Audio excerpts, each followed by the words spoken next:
वैज्ञानिक आणि पर्यावरणपूरक पद्धतीनं मतदारसंघाचा विकास.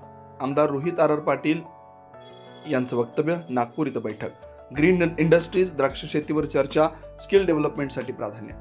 नागपूर येथील CSIR NEERI या देशातील अग्रगण्य अशा पर्यावरण संशोधन संस्थेत नुकत्याच पार पडलेल्या बैठकीत सुरुवातीपासून विकासाचा पाया वैज्ञानिक आणि पर्यावरणपूरक पद्धतीनं रचण्याच्या संदर्भात चर्चा झाली.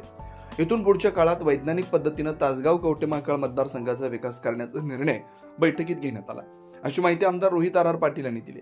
तसेच मतदारसंघाच्या दीर्घकालीन विकासासाठी पर्यावरणपूरक दृष्टिकोन स्वीकारण्याचा निर्धार त्यांनी व्यक्त केला.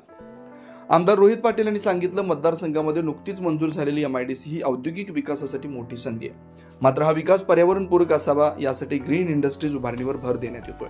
यासाठी वाऱ्याचे प्रवाह, पाण्याची उपलब्धता, जमिनीची क्षमता आणि नैसर्गिक संसाधनाचा समतोल वापर या मुद्द्यांवर शास्त्रज्ञांसमवेत सखोल चर्चा करण्यात आली.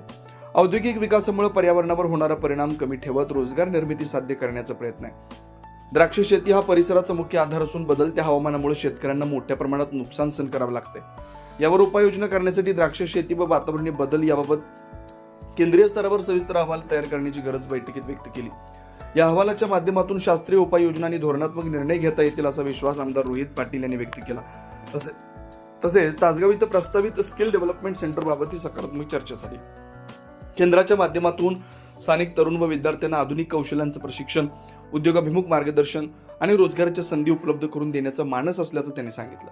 ग्रामीण भागातील युवकांना सक्षम करण्यासाठी प्रकल्प महत्त्वाचा ठरणार आहे. अग्रणी कापूरहोळचं पुनर्जीवन करणार.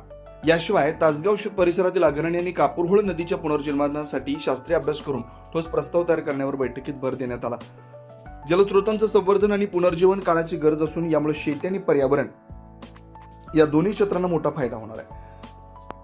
शेती, पाणी आणि पर्यावरण यांचा विचार न करता घेतलेले निर्णय दीर्घकालीन नुकसानकारक ठरू शकतात. त्यामुळे अशा महत्त्वाच्या विषयांवर तज्ज्ञ संस्थांचं मार्गदर्शन घेऊनच विकासाचा मार्ग आखला पाहिजे, असं आमदार रोहित पाटील यांनी स्पष्ट केलं.